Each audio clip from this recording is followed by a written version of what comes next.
अस्सलाम वालेकुम dear students. आज हम अपने नेक्स्ट लेक्चर के साथ हाजिर हैं। हमारा टॉपिक चल रहा है बॉइलिंग पॉइंट और आज हम एप्लीकेशन ऑफ बॉइलिंग पॉइंट को डिस्कस करेंगे जी कि बॉइलिंग पॉइंट को कहाँ कहाँ अप्लाई किया जाता है और इसकी कोई फ़वाइद, प्रेशर इसके साथ, वेपर प्रेशर के साथ इसका क्या इफेक्ट होता है और उसके क्या हम एप्लीकेशंस देख सकते हैं। तो आज हम उसको डिस्कस करते हैं।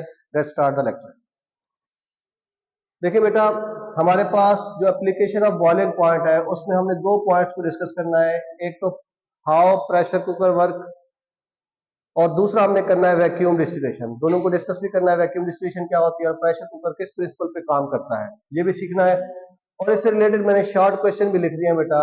जो हमारे पास प्रेशर कुकर है उससे रिलेटेड एक शॉर्ट क्वेश्चन है कि why food is cooked quickly in pressure cooker. Pressure cooker में खाना जल्दी क्यों पकता है, याद रखिएगा। जब हम प्रेशर कुकर की बात करते हैं तो सबसे पहले हम रिलेशन देख लें, relation of boiling point with external pressure। External pressure के साथ क्या रिलेशन है बेटा? प्रिंसिपल तो वही रहेगा बेटा। हमने पढ़ा था, क्या पढ़ा था बेटा, कि बॉइलिंग पॉइंट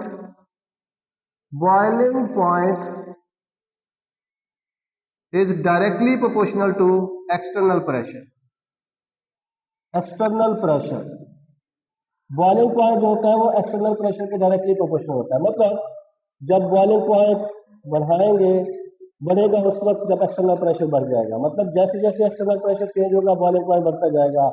अगर एक्सटर्नल प्रेशर बढ़ रहा है तो बॉइलिंग पॉइंट भी बढ़ जाएगा और अगर एक्सटर्नल प्रेशर कम हो रहा है तो बॉइलिंग पॉइंट भी कम हो जाएगा। इसका मतलब प्रेशर कुकर में कुछ ऐसा ही उसूल इस्तेमाल होता है। लेट सी कि क्या इस्तेमाल होता है और किस प्रोसेस से ये काम करता है। देखिए बेटा, अगर हम कहें कि ये हमारे पास प्रेशर कुकर है बेटा और इस प्रेशर कुकर के अंदर हम खाना बना रहे हैं और आपको पता है कि यहाँ पे इसके एक, जिसको हम आम जुबान में सीटी वीटी कोई लगी हुई होती है बेटा यहाँ पे, और उसके ऊपर हम थोड़ा सा ढक्कन लगा देते हैं बेटा। ठीक है जी। यहाँ पे हमने देखा कि इसको हमने क्या करना है, हीट करना है। हमारा जो एक्सटर्नल प्रेशर है बाहर रह गया, ये एक्सटर्नल है।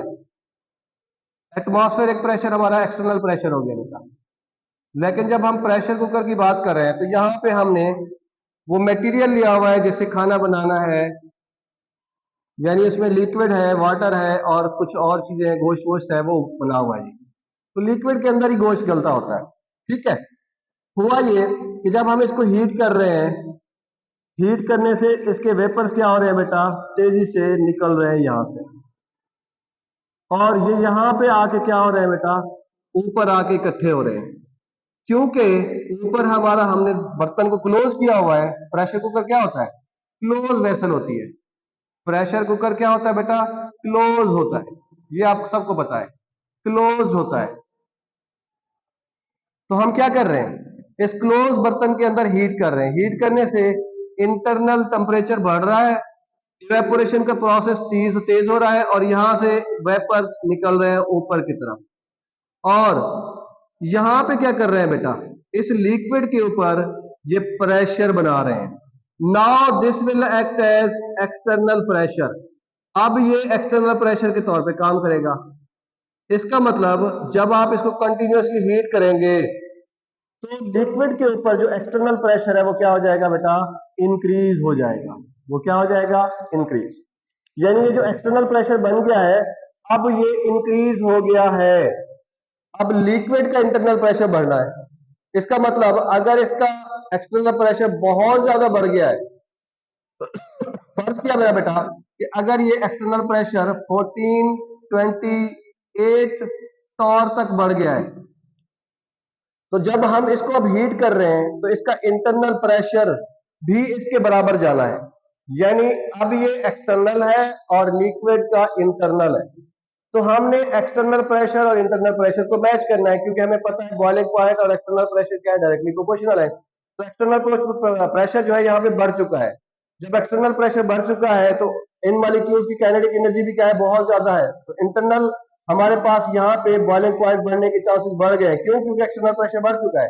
और वो हम कह रहे हैं कि सपोज अगर वो 1428 टॉर हो गया है तो डेफिनेटली अब जो हमारे पास यहाँ पे लिक्विड है उसका बॉइलिंग पॉइंट इसको मीट करने के लिए हमें कितना हीट करना पड़ेगा, 120 डिग्री सेंटीग्रेड पे। मतलब अब ये एक्सटर्नल प्रेशर है, ये वाला नहीं जो हम बाहर कह रहे थे एटमॉस्फेरिक प्रेशर 760 टॉर, उससे तो हमने क्या कर लिया बेटा, उससे तो हमने ये आइसोलेटेड सिस्टम बना लिया है। क्यों? यहाँ पे बंद कर दिया, आइसोलेटेड सिस्टम हो गया। तो अब हमारे पास एक्सटर्नल प्रेशर के तौर पर यहाँ लिक्विड के जो ऊपर की सरफेस का एरिया है, सरफेस से ऊपर का एरिया, वो एक्सटर्नल प्रेशर है। और यहाँ पे मुसलसल हीटिंग की वजह से वेपर्स क्या हो चुके हैं, बहुत ज्यादा इकट्ठे हो चुके हैं और एक्सटर्नल प्रेशर क्या हो चुका है, बहुत ज्यादा बढ़ चुका है। यानी लिक्विड के ऊपर एक्सटर्नल प्रेशर क्या हो चुका है, बहुत ज्यादा बिल्ड हो चुका है। जब एक्सटर्नल प्रेशर बढ़ा तो हमें इंटरनल प्रेशर को भी उसके बराबर लाना है। सो मोर हीट इज रिक्वायर्ड। तो हमें क्या करना पड़ेगा, ज्यादा से ज्यादा, मोर हीट इज रिक्वायर्ड। अब हमें मोर हीट देनी पड़ेगी, रिक्वायर्ड। अब ये हमें ज्यादा चाहिए, तो जब हम ज्यादा हीट देंगे तो कितना, आप देखेंगे अब यही लिक्विड क्या होगा, 120 पे जाके बॉयल होगा। इसका मतलब है पहले 100 पे बॉयल हो रहा था, एक्सटर्नल प्रेशर बढ़ाने से ये 120 पे बॉयल हुआ। इसका मतलब है इसका बॉइलिंग पॉइंट क्या हो गया है, बॉइलिंग पॉइंट इंक्रीज हो गया है।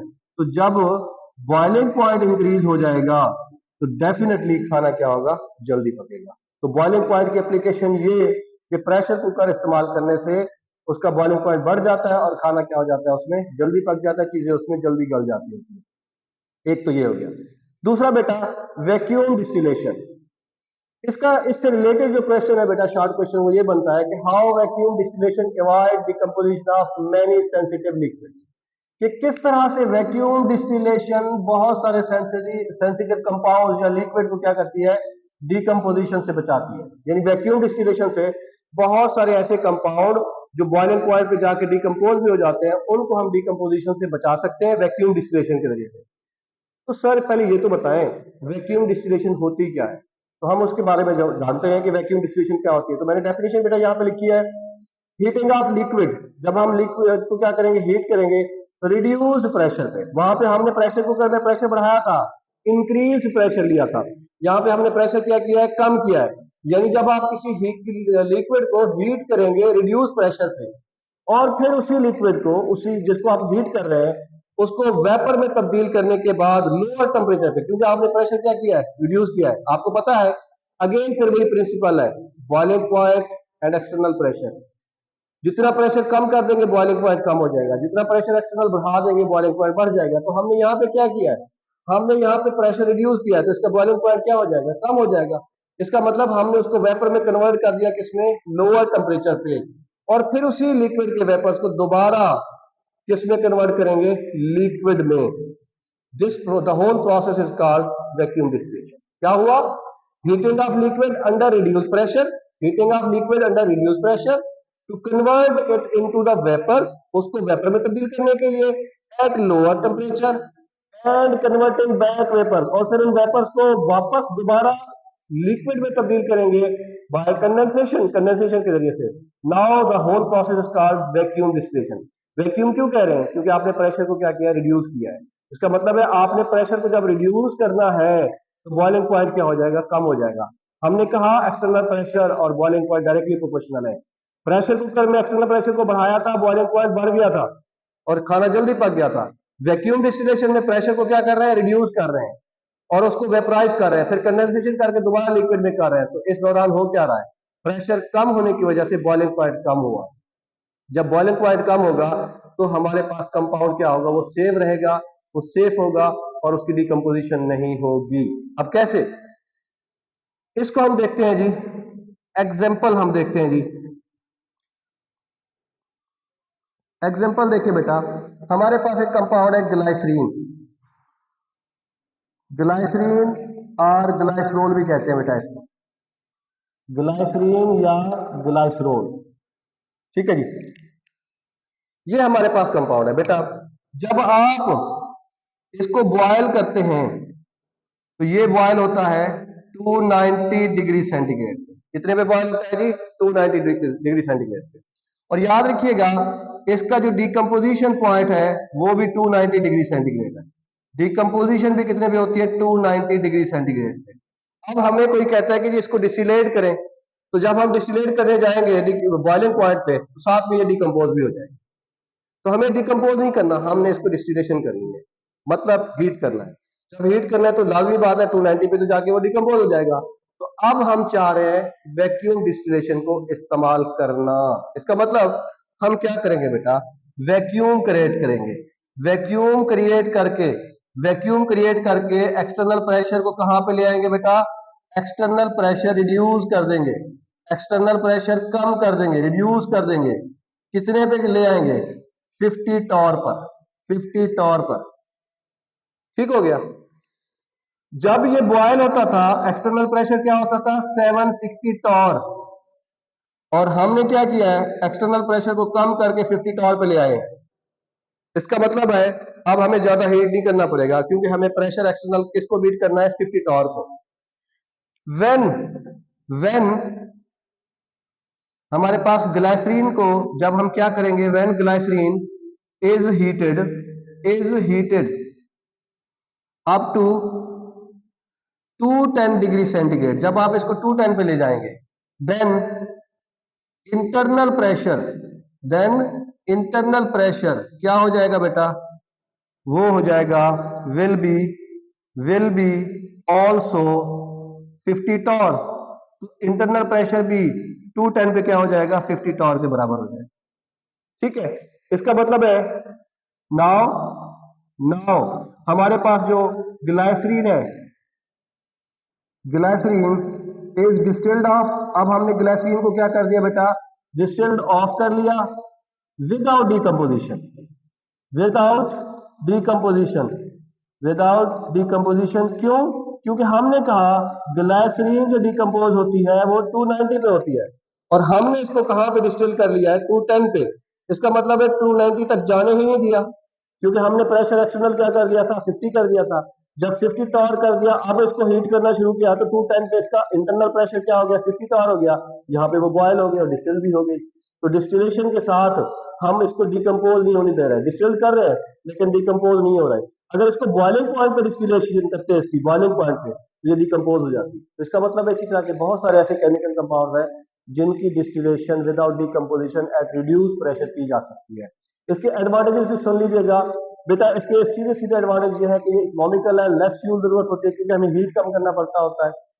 दूसरी बात, इससे टाइम सेविंग होती है कि प्रोसेस जल्दी हो जाता है क्योंकि हमें थोड़ी देर के लिए हीट करना पड़ता होता है, और उसके बाद डिकम्पोजिशन से अवॉइड किया जा सकता है। मतलब इकोनॉमिकल प्रोसेस है, खर्चा कम आता है फ्यूल का। दूसरी बात, हमें टाइम कंज्यूमिंग जो होती है, कंजप्शन जो होती है वो कम होती है क्योंकि हम थोड़े टाइम में ये काम कर लेते होते हैं। और तीसरा ये कि हम कई सारे सेंसिटिव लिक्विड की डिकम्पोजिशन इस तरीके से बचा सकते होते हैं, सेव कर सकते होते हैं। तो आज के लेक्चर के लिए इतना ही। मेरी हमेशा की तरह एक रिक्वेस्ट, हमारे चैनल को लाइक कीजिए, सब्सक्राइब कीजिए और बेल आइकन के बटन को जरूर प्रेस कीजिए, और आखिर में कमेंट सेक्शन में जाकर जरूर कमेंट कीजिए, इससे हमारी हौसला अफजाई होती है। थैंक्स।